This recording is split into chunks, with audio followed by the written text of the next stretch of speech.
Peter Freer. He's the founder and CEO of Freer Logic. I wonder where they got that name from. Peter. Good morning. Good morning. How are we doing today? So far, so good. Dark and rainy. I hear it's the same in Detroit.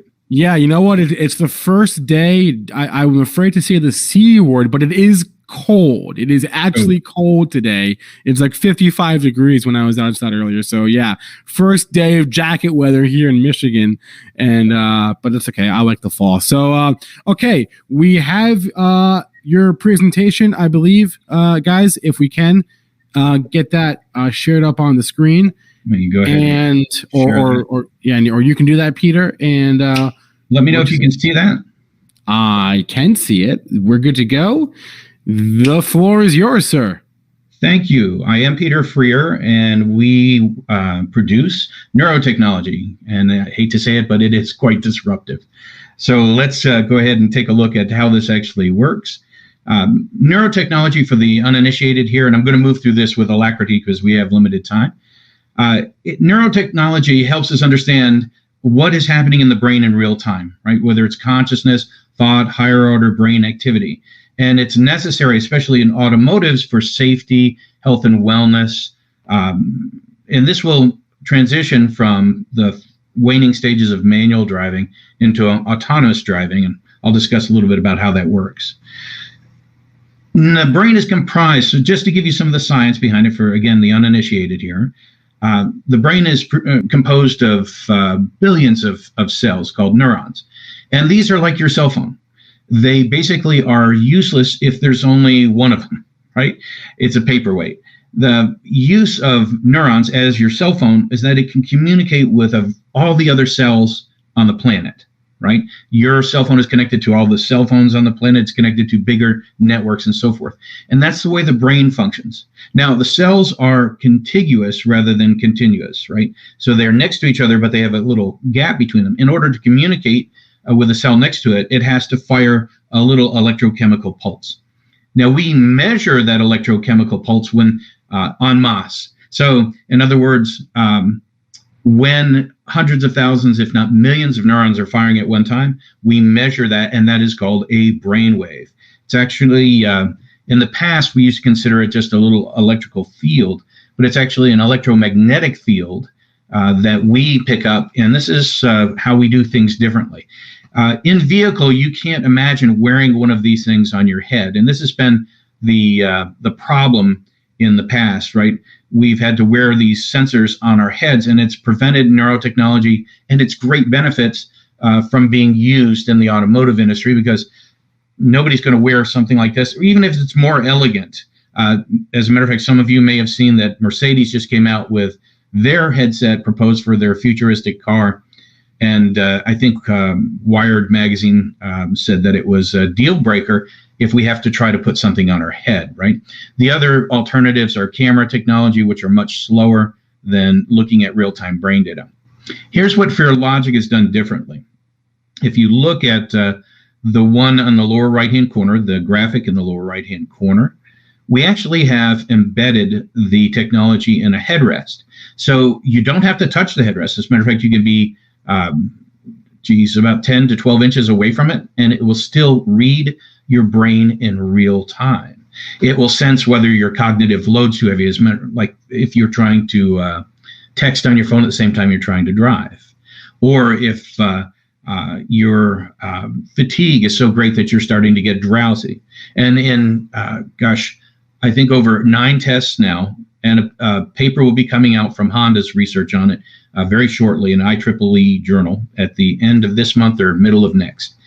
And they'll discuss how they've used this technology, my technology, to monitor the brains of drivers really successfully and beating the industry standard called PerClose, which is a camera technology.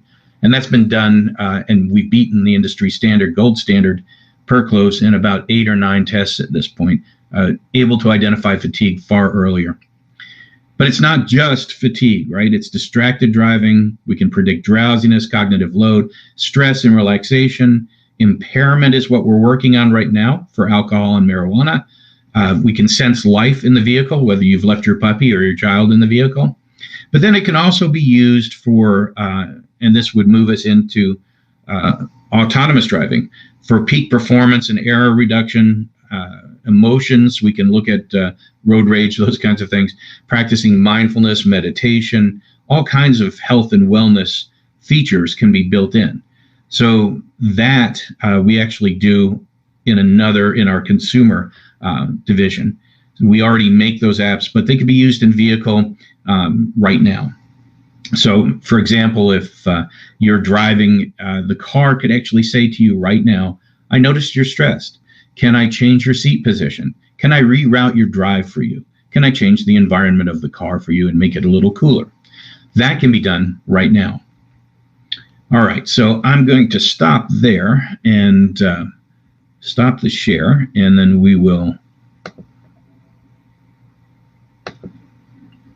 get back here. Okay, so now I'm going to demo, I think would be the best way for you to actually see this.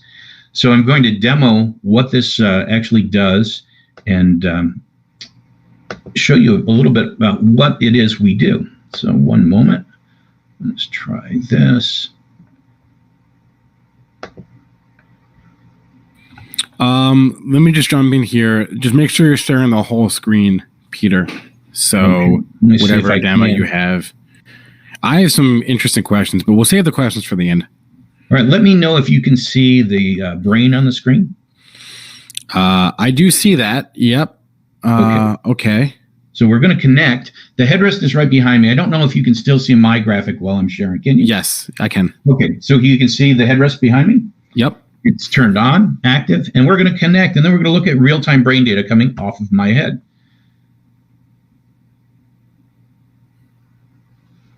There is so much, let me hit this again. There's so much Bluetooth in the room. It may take a second to connect. There we go.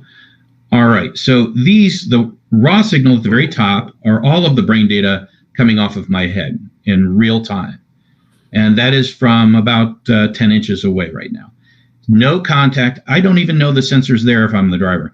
Then it is parsed into respective bandwidths that have been known in the field for about 100 years. If my delta that you can see right there, which is measured in hertz, about 1 to 3 hertz, if it were dominant, then I would be fully asleep. Theta is the twilight of sleep, or when you're really not paying attention to anything, drowsy.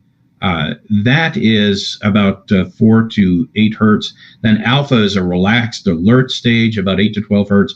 Then beta 1 is my cognitive processing state. One of the things I want you to notice right here, if you'll pay attention to the red wave while I'm talking, you notice how big that gets because I am processing a lot of information. But watch what happens when I just silence my mind. Watch what happens to that wave.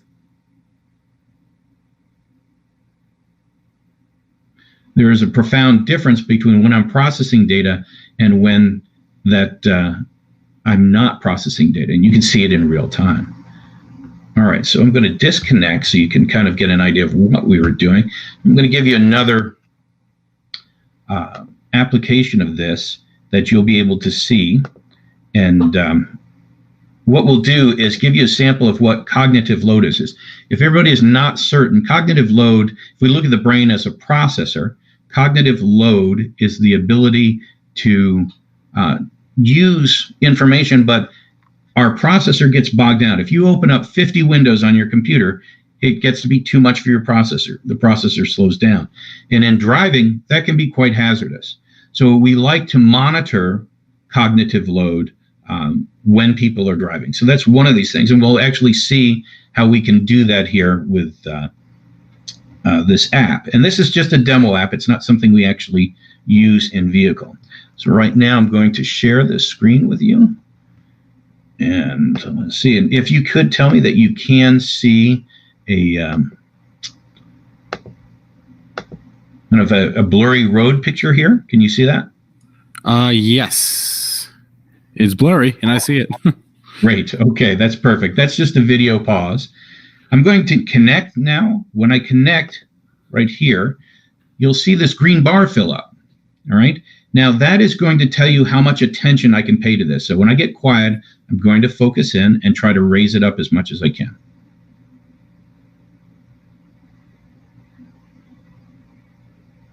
Notice what weight just talking to you has on my ability to pay attention. Now imagine this is the person next to you in the car, or me on a cell phone.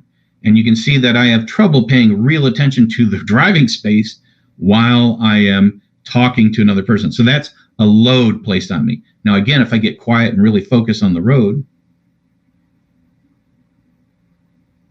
this is all based on brain data in real time. And watch what happens when I start the video. I'm going to try to pay attention to this driving experience, and hopefully you'll be able to see that in real time. And I'll turn it on after I reach about 50% here.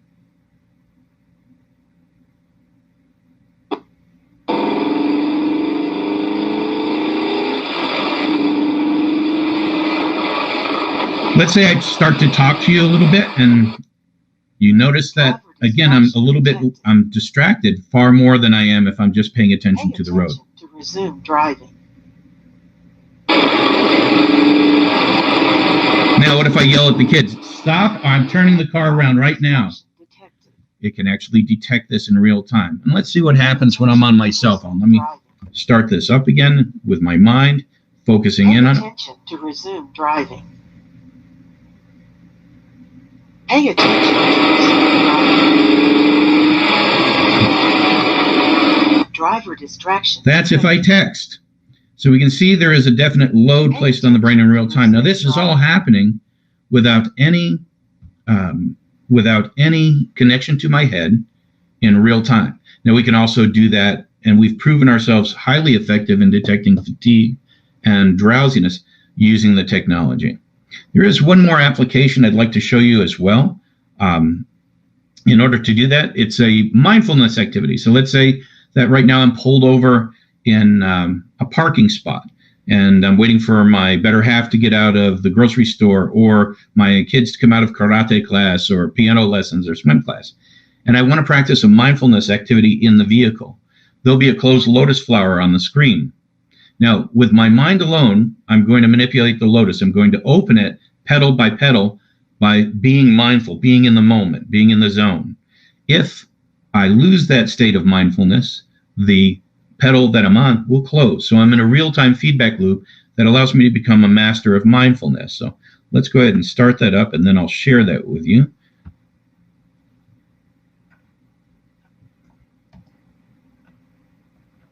All right.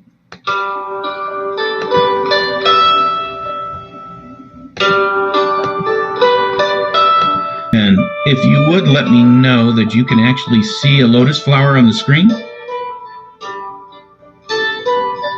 Can you see the lotus? Okay. I got you. Perfect. All right. So you can see here when I'm just talking and I can't pay enough attention and be in mindful state, the petal closes. And I'm going to get into a very relaxed, mindful state. Deep breathing.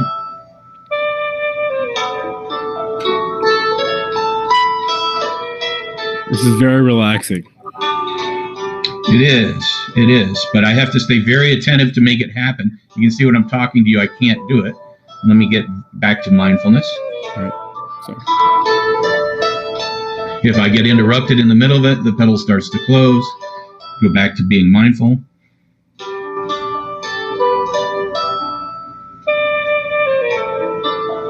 All right, so I think we get the idea of how this can be used very quickly. Let me stop sharing. How this can be used in automotive very easily, and it actually will become more like, if anyone here is familiar with Iron Man, it'll become like Jarvis. So it recognizes my every need, whether I'm stressed, whether I'm fatigued, whether I need to wake up for my meeting in 5 minutes when I'm in a fully autonomous vehicle, and put myself in a peak performance state before I enter the meeting. So I hope this makes sense. I know we have very limited time, so I tried to make that as quickly, do it as quickly as I could. Any questions, I think, at this point? Oh, so many. I don't know where to begin, frankly. So, let me just start with the platform that you showed, where you had your phone up and it stopped driving. Explain. So, like, is that like integrated in? That's not part of the headrest, or is it? Or is that integrated? Like, I guess, how is that integrated? Is my question. So let's say that we wanted to look at cognitive load of the driver. Now, that's not the app we use for cognitive load. It's just something I can demo to you very quickly because it's hard to describe neurotech in a very short amount of time. So I give you an app that you, as a matter of fact, you could come and sit right here, and within seconds, you instantly would be controlling the screen just as I did. So it works by looking at the brain in real time. And if you're overwhelmed, we need to tell you, right? If you've got, it could be the engineering of the car and you're trying to fidget around with your GPS while you're driving, something like that. We need to tell you because it's hazardous driving. If you're trying to text and drive, we need to tell you not to do that. Sure. Does that make sense? Yeah. And all of this is great. Like telling people and having the information is super valuable. But then the other side of that is then, of course, you need to do something about it if the person's not going to do it themselves. Right. So how do you cross that bridge? Is this a question of like a company, an auto manufacturer integrating your technology into their cars in some other way? Is that how this is going to work? Each have we work with about 14 OEM and 3 tier ones, and each have a different idea about how to address it because you're trying to change human behavior. Right. So initially it starts off very mildly, and typically most of them want some type of haptic response initially in the seat because we know people will still be in seats in manual and autonomous driving.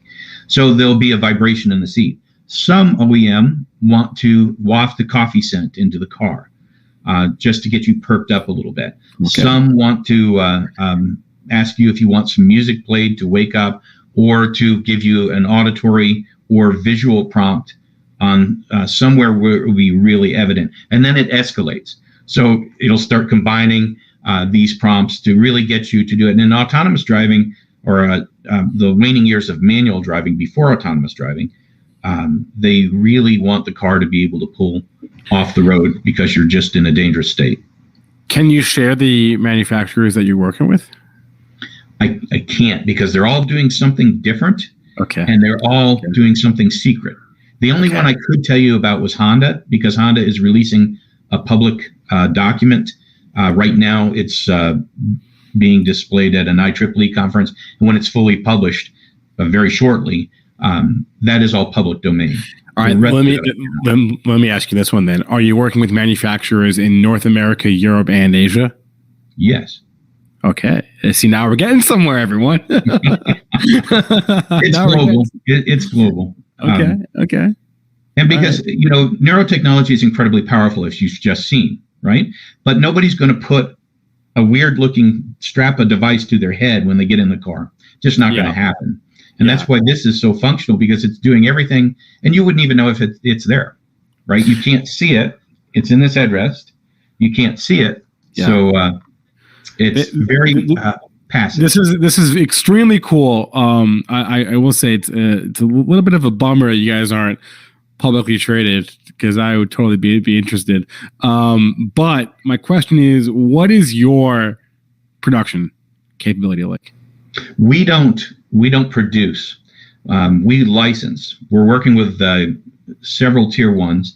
Well, no, I mean for the headrest. I mean, are you or for the technology within it, whatever you're making?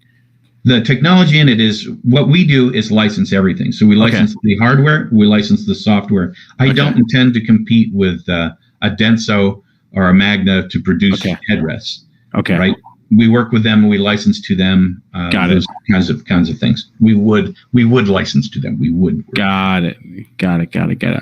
Yeah, I mean, this is like one of the coolest things that I've seen. To be frank, I didn't even realize this sort of thing was possible. What is the timeline for when I might be seeing this technology in a new car? You think? I think we have been working with this one particular tier one who's going to take it to market, and we've been with them for 4 years. So we're at that mark where it's within a couple of years we should have it in the vehicle.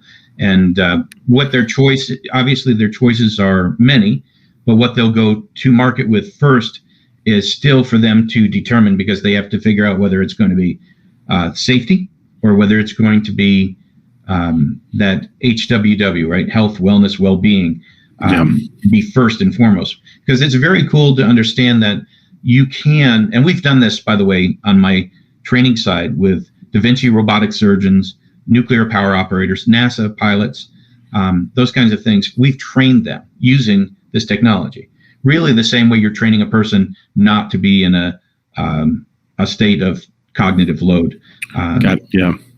So there are many things they can do with it, and they just have to decide. Just to put this in perspective, how long did it take you to get to this point now? Gosh, I've been in the field of neuro research almost close to 30 years. But for just this headrest came out right at 4 years ago. Okay. And it took a while to do it. It's never been done before in history. That's why people still attach weird things to their heads. And it is far more functional, obviously, in this environment, in the automotive industry. I just want to get that out there because we've been waiting for full self-drive. Elon's been talking about it for a while, and people get impatient. But this stuff takes years, right?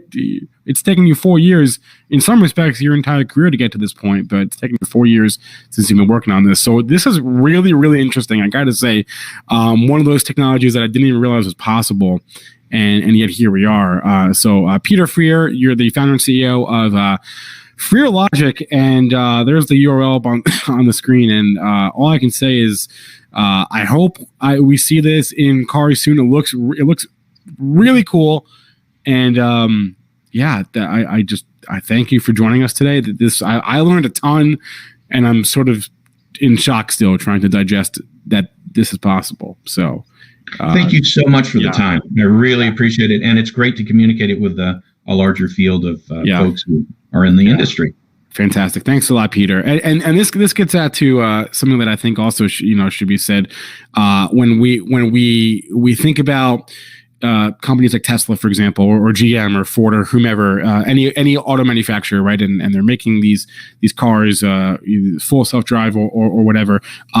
They're not going to be able to make the whole thing in-house. They're going to have to rely on external vendors like Freer Logic or a dozen other ones, right? I mean, for anything, right? There is just no way that a company, name your manufacturer, there is just no way that they're going to be able to build all of the technology in-house.